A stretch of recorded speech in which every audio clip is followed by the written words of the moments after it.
بسم اللہ الرحمن الرحیم قل هو اللہ احد اللہ الصمد لم یلد ولم یولد ولم یکن لہ کفوا احد۔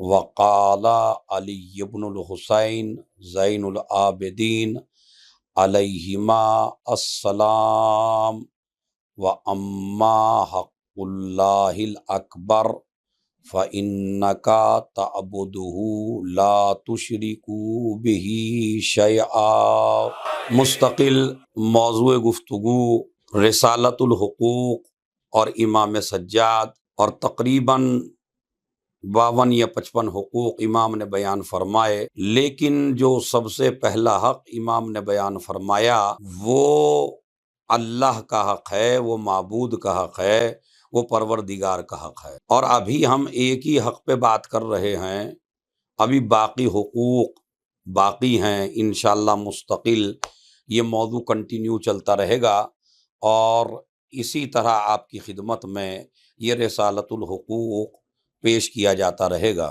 لیکن ادھر امام فرماتے ہیں اللہ کا تمہارے اوپر سب سے بڑا حق یہ ہے کہ اس کی عبادت کرنا ہے اور اس کے ساتھ کسی کو شریک قرار نہیں دینا ہے، اس لیے کہ قرآن مجید میں سب سے بڑا ظلم اگر کوئی ہے تو وہ ہے شرک کرنا۔ ان الشرک لظلم عظیم، شرک بہت بڑا ظلم ہے۔ اللہ ہر گناہگار کو معاف کر دیتا ہے مگر مشرک کو معاف نہیں کرتا۔ لہٰذا ابھی تو شرک کے اقسام بیان کرنے ہیں، لیکن میں جو اپنا کل موضوع چھوڑا تھا آپ کی خدمت میں، اور یہ بتایا تھا کہ اللہ کا سب سے بڑا حق عبادت ہے، اور اس عبادت میں سب سے بڑی عبادت اگر کوئی ہے تو وہ نماز ہے۔ اور اب نماز میں آپ کو سورہ الحمد کے بعد لا صلاۃ الا بالطہور، ایک روایت تو یہ ہے کہ بغیر وضو کے نماز نہیں ہوتی، اور دوسری روایت ہے لا صلاۃ الا بفاتحۃ الکتاب، آپ کی نماز نہیں ہے اگر آپ سورہ الحمد نہیں پڑھتے ہیں، تو بغیر حمد کے نماز نہیں ہوتی۔ جس سورے کو میں نے عنوان سخن قرار دیا تھا کہ اللہ کا سب سے بڑا حق عبادت ہے، لیکن ہمیں یہ دیکھنا چاہیے کہ اللہ کے بارے میں ہمیں عقیدہ کیا رکھنا ہے، تاکہ امام جو حق بیان کر رہے ہیں وہ ہماری سمجھ میں آ جائے۔ پہلے ہمیں یہ بتانا ہے کہ اللہ کو کیسا ہے، اللہ کو کیسا ماننا چاہیے، اللہ کے بارے میں عقیدہ کیا رکھنا چاہیے۔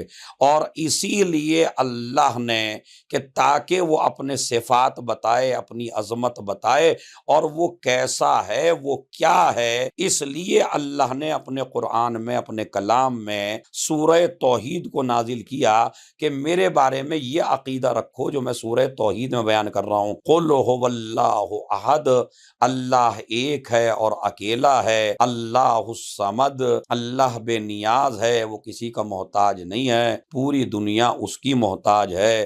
لم یلد ولم یولد، نہ اس کے کوئی بیٹا ہے نہ اس کا کوئی باپ ہے۔ ولم یکن لہ کفوا احد، اور اس کا کوئی ہمسر نہیں ہے۔ اس کا مطلب یہ ہے کہ یہ چند باتیں اللہ کے بارے میں ہر مسلمان کو یقین رکھنا چاہیے، اور سورہ توحید کو دیکھتے ہوئے اپنا عقیدہ مضبوط کرنا چاہیے۔ لیکن یہ سورہ توحید جہاں آپ کا عقیدہ توحید مضبوط کرتا ہے، وہیں آپ کی دنیاوی نہ جانے کتنی پریشانیوں کا حل ہے۔ اس کی فضیلت کے لیے میں آپ حضرات کی خدمت میں وسائل الشیعہ سے اور ثواب الاعمال اور عقاب الاعمال، جو شیخ صدوق علیہ الرحمہ کی کتاب ہے، ثواب الاعمال عقاب الاعمال، سرچ کریے جوانوں۔ آپ کو شوق ہے، آج کل کے جوانوں کو اس بات کا شوق ہے سجدے کی علت کیا ہے، سجدے کا ریزن کیا ہے، سجدے کا ثواب کیا ہے، صلوات کا ثواب کیا ہے، ناخون کاٹنے کا ثواب کیا ہے، نماز پڑھنے کا ثواب کیا ہے، قنوت پڑھنے کا ثواب کیا ہے، استغفر اللہ کہنے کا ثواب کیا ہے، لا الہ الا اللہ کہنے کا ثواب کیا ہے، صلوات کا ثواب کیا ہے، مریض کی عیادت کا ثواب کیا ہے، مریض کے لیے تحفہ لے جانے کا ثواب کیا ہے، بیٹی ملنے کا کیا ثواب ہے، بیٹی کی تربیت کا کیا ثواب ہے۔ غرض کہ اگر میں پوری لسٹ بیان کرنے لگوں تو پوری مجلس اسی لسٹ اور فہرست میں ہو جائے گی۔ ہر چیز کا ثواب جس کتاب میں تذکرہ کیا، اس کتاب کا نام شیخ صدوق نے رکھا ثواب الاعمال و عقاب الاعمال۔ آپ اسے سرچ کر لیجئے، ہر انسان کو، ہر مسلمان کو، ہر شیعہ کو یہ کتاب پڑھنی چاہیے تاکہ آپ کو پتہ چلے۔ تو اسی کتاب میں آپ کو ملے گا سورہ توحید پڑھنے کا ثواب۔ سب سے پہلے تو میں اہمیت بتانا چاہتا ہوں کہ دنیا آج پرابلم میں ہے، دنیا آج ٹینشن میں ہے، دنیا آج پریشانی میں ہے، دنیا آج بلاؤں میں گرفتار ہے۔ ایسے ماحول میں اور خصوصاً اقتصاد ہر آدمی کا ڈاؤن ہوتا چلا جا رہا ہے، یہ باتیں اس کی سمجھ میں نہیں آتی جس کی سیلری 1 لاکھ اسے مل رہی ہو ہمیشہ، لیکن اگر تھوڑی دیر کے لیے نوکری چھٹ جائے اور فقیری دستک دے دے آپ کے گھر پر، تو آپ پھر پوچھتے پھرتے ہیں علماء سے، ہمیں یہ بتا دیجئے، ہمیں یہ بتا دیجئے، ہمیں یہ بتا دیجئے۔ تو بہتر ہے کہ اگر آپ جاب پہ بھی ہیں تو وہ چیزیں آپ پڑھتے رہیں تاکہ آپ کے گھر پہ کبھی فقیری دستک نہ دے سکے۔ اسی لیے شکا رجل الی رسول اللہ، ایک شخص رسول اللہ کی خدمت میں آیا اور آ کے کہنے لگا، یا رسول اللہ میرے گھر میں برکت نہیں ہے، میرا اقتصاد مضبوط نہیں ہے، فقیری نے مجھے پریشان کر رکھا ہے، میں اور میرے اہل و عیال فقیر ہیں، ہمارے پاس کھانے کے لیے کچھ نہیں ہے، میں فقیری سے تنگ ہوں۔ تو ایک مرتبہ نبی نے ایک آسان نسخہ بیان فرمایا، اور یہ آسان نسخہ آپ کو کتابوں مل جائے گا، میں آپ کو بیان کر رہا ہوں۔ نبی نے فرمایا، جب تم اپنے گھر واپس جاؤ، غور سے سنیے گا، جب آپ اپنے گھر واپس جائیں تو سب سے پہلے آپ، اگر آپ کے گھر میں کوئی ہے تو آپ اسے سلام کریں۔ بیوی ہو بیوی کو سلام کریں، بچے ہو بچوں کو سلام کریں، چھوٹے ہوں چھوٹوں کو سلام کریں، بڑے ہوں بڑوں کو سلام کریں۔ یہ آج ہمارے درمیان سے اٹھتا جا رہا ہے۔ اگر کوئی بچہ، اگر کوئی جوان آفس سے آنے کے بعد، اگر کوئی جوان گھر کے اندر داخل ہوتے وقت، اگر کوئی جوان مجلس سے جانے کے بعد، نماز جمعہ کے جانے کے بعد، جب بھی آپ گھر میں انٹر ہوں تو اسلام اور رسول اسلام آپ سے کہتا ہے کہ آپ سب سے پہلے سلام کریے اگر آپ کے گھر میں کوئی ہو، اور اگر گھر بالکل بند ہو اور گھر میں کوئی نہ ہو تو نبی فرماتے ہیں پھر مجھ پہ سلام بھیجیے، السلام علیکہ یا رسول اللہ۔ اگر گھر میں کوئی ہو تو گھر والوں کو سلام کرو، گھر میں کوئی نہ ہو تو مجھ پہ سلام کرو، اور اس کے بعد ایک مرتبہ، کل ایک مرتبہ سورہ قل ہو اللہ کی تلاوت کرو۔ ان 2 چیزوں سے آپ کے گھر کی فقیری دور ہو جائے گی۔ یہ کسی ملا کا بتایا ہوا نسخہ نہیں ہے، یہ کسی مولوی کا بتایا ہوا نسخہ نہیں ہے، یہ کسی جو پھونک مارنے والے تعویذ گنڈے والے ہوتے انہوں نے نہیں بتایا، بلکہ نبی فرماتے ہیں اگر آپ تنگ دستی سے، فقیری سے پریشان ہیں تو جب بھی آپ اپنے گھر لوٹ کے جائیں تو آپ سب سے پہلے اپنے بچوں کو، اپنی بیگم کو، ماں باپ کو، گھر میں جو کوئی بھی ہے اس کو پہلے آپ سلام کریں۔ سلام کرنے کے بعد ایک مرتبہ قل هو اللہ پڑھیں۔ اگر گھر میں کوئی نہ ہو تو نبی کہتے ہیں مجھ پہ سلام پڑھیں اور ایک مرتبہ قل هو اللہ پڑھیں۔ تو نبی فرماتے ہیں پھر اس گھر میں کبھی فقیری داخل نہیں ہو سکتی۔ اس شخص کو جب سے یہ نبی نے نسخہ بتایا اور یہ اپنے گھر پہنچا اور اس نے جا کے اس پہ عمل کیا، جب بھی گھر سے نکلتا اور گھر میں دوبارہ انٹر ہوتا اور فوراً پہلے سلام کرتا، اس کے بعد قل هو اللہ پڑھتا، تو 10-15 دنوں کے بعد آ کے کہتا ہے یا رسول اللہ، اللہ کا شکر ہے کہ اللہ نے مجھے دولت نواز دی اور اب میرے گھر سے فقیری دور ہو گئی، میرے گھر سے فقیری دور ہو گئی۔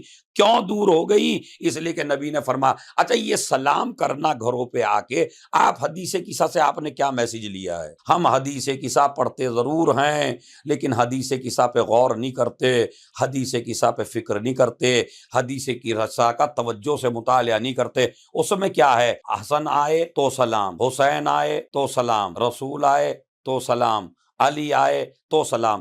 تو علی اپنے گھر آ رہے ہیں، حسن و حسین اپنے گھر آ رہے ہیں، اس کا مطلب یہ ہے ہماری تہذیب جہاں سے شروع ہوتی ہے وہ یہ کہ جب آپ کسی مومن کے گھر جائیے تو سلام کریے۔ حدیث کسا کی تہذیب یہ ہے کہ آپ اگر اپنے گھر بھی آئیے تو سلام، یہ اپنے بچوں کو تہذیب سکھائیے۔ اور فائدہ کتنا، ایک دفعہ سلام، ایک دفعہ قل ہو اللہ، تو آپ کے گھر کی فقیری دور ہو جائے گی۔ ایک فضیلت سورہ توحید کی۔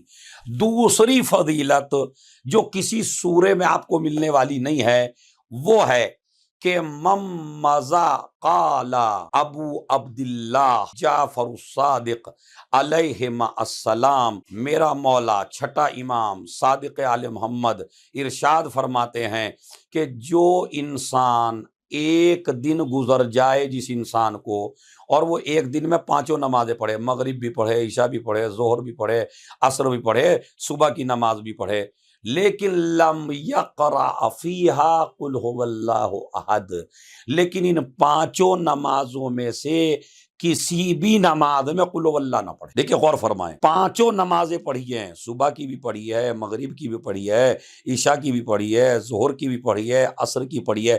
کتاب کا حوالہ میں دے رہا ہوں، ثواب الاعمال عقاب الاعمال، شیخ صدوق کی، اردو میں اس کا ترجمہ ہوا ہے، ترجمہ بھی ہے اس کا اردو میں، نسیم بہشت، تو اس میں بھی آپ دیکھ سکتے ہیں۔